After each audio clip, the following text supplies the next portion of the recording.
Hello बच्चों, आज हम सेकंड चैप्टर का नेक्स्ट टॉपिक पढ़ेंगे जिसका नाम है सॉल्यूशन। इसकी डेफिनेशन क्या है? A solution is a homogeneous mixture of two or more substances. एक सॉल्यूशन जो होता है वो क्या होता है? दो या दो से अधिक सब्सटेंस का होमोजीनियस मिक्सचर होता है। होमोजीनियस मिक्सचर क्या होता है हमने प्रीवियस क्लास में पढ़ा था इसको। तो चलिए आगे देखते हैं क्या दिया। Solute plus solvent equal to solution, यानी कि जब सॉल्यूट एंड सॉल्वेंट मिलते हैं तो क्या बनता है? सॉल्यूशन बनता है। ठीक है, अब ये सॉल्यूट क्या होता है?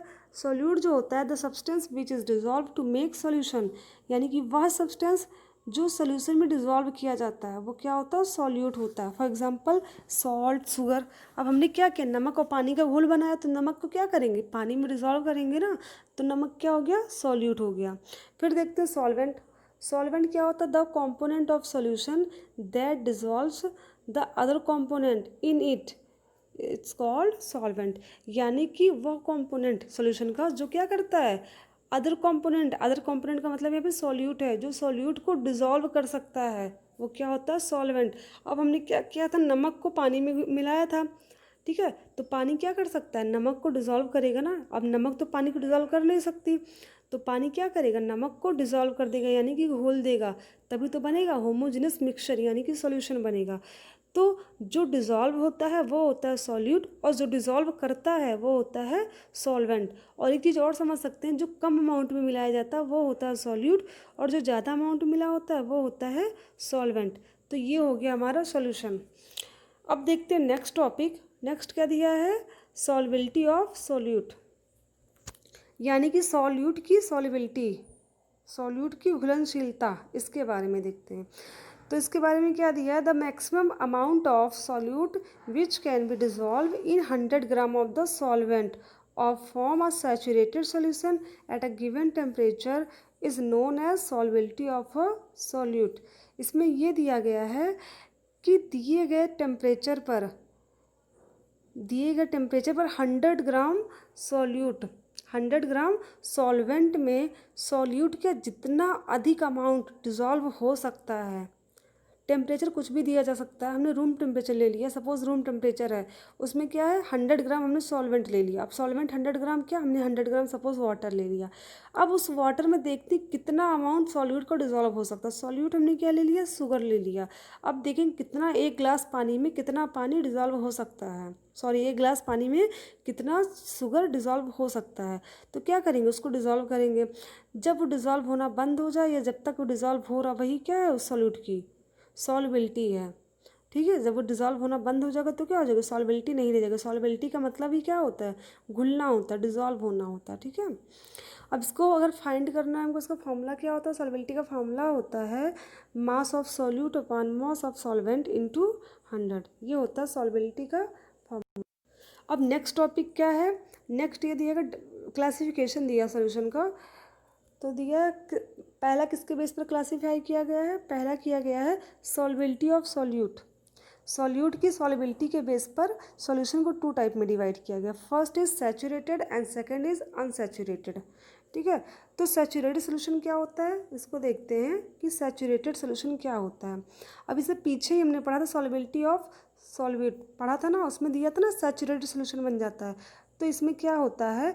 If a solution has maximum amount of the solute dissolve in it a given temperature, यानी कि अगर दिए गए टेम्परेचर पर किसी भी सॉल्यूशन में सॉल्यूट का मैक्सिमम अमाउंट डिजॉल्व है and no solute can be dissolve further, और उस सॉल्यूशन में हम और सॉल्यूट डिजॉल्व नहीं कर सकते हैं, तो वो सॉल्यूशन कैसा होगा? सैचुरेटेड सॉल्यूशन होगा। Is that clear? इसका मतलब ये हुआ कि ऐसा सॉल्यूशन जिसमें सॉल्यूट की मात्रा, यानी कि सॉल्यूट का अमाउंट जो है ऑलरेडी बहुत ज़्यादा डिजॉल्व है, और इतना डिजॉल्व है कि उसमें और सॉल्यूट अगर हम मिलाएंगे तो सॉल्यूट उसमें डिजॉल्व यानी कि घुलेगा ही नहीं। ठीक है, सपोज हमने एक गिलास पानी लिया, उसमें इतना चीनी मिलाओ जब तक वो घुलना बंद ना हो जाए। ठीक है, जब उसमें शुगर डिजॉल्व होना बंद हो जाए तो समझ जाइए हमारा सोल्यूशन कैसा बन गया? सैचुरेटेड टाइप का सोल्यूशन बन गया। ठीक है, दूसरा टाइप क्या दिया है? Unsaturated solution. इसका मतलब क्या होता है? A solution has more amount of solute can be dissolved in it at given temperature is called unsaturated solution। यानी कि ऐसा सॉल्यूशन जो दिए गए ताप पर उसमें अधिक से अधिक मात्रा में क्या सॉल्यूट डिजॉल्व किया जा सके।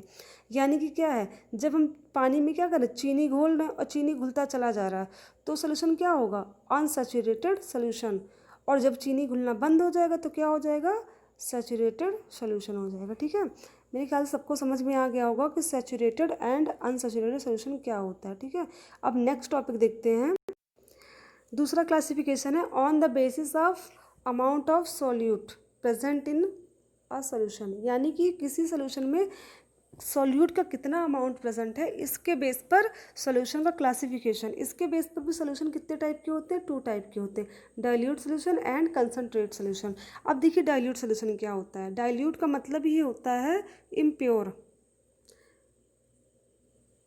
देखिए क्या होता है, when small amount of solute is dissolve in a relatively large quantity of solvent then solution is called dilute solution. For example हम देख लेते हैं, जैसे हमने क्या किया, हाइड्रोक्लोरिक एसिड हमने देखा होगा लैब वगैरह में लिखा होता है ना, आगे DIL लिखा जाता है, डाइल्यूट सॉल्यूशन।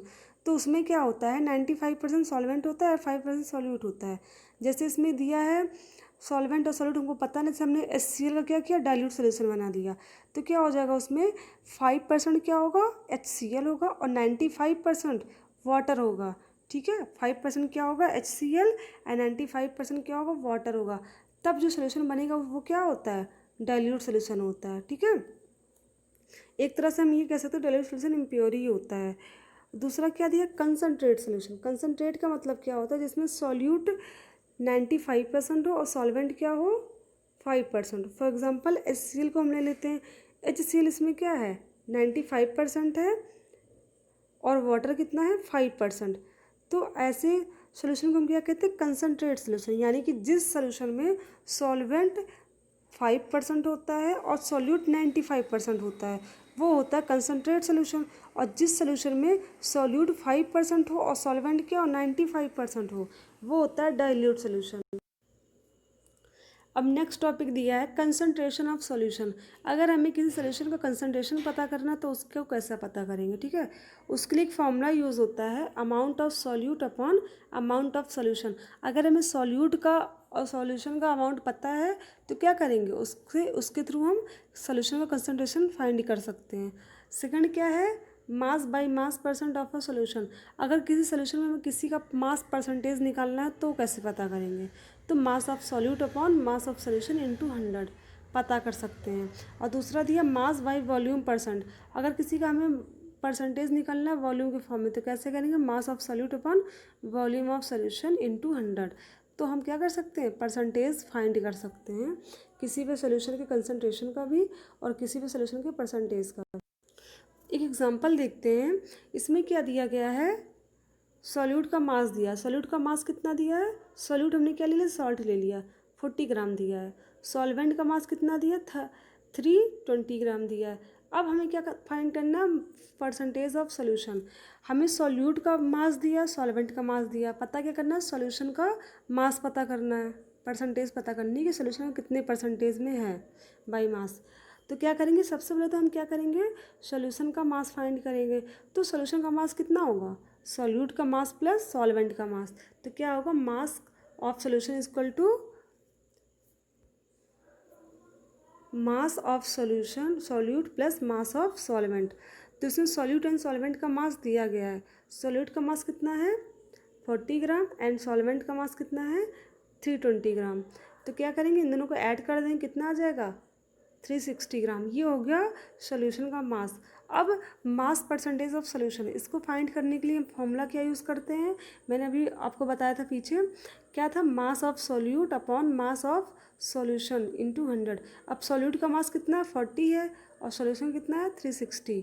इसको जब डिवाइड करेंगे तो कितना आ जाएगा 11.1। ये हो गया सॉल्यूशन का परसेंटेज बाई मास। ठीक है, तो आई थिंक सबको समझ में आ गया होगा। तो क्लास ओवर करते हैं। Thank you class.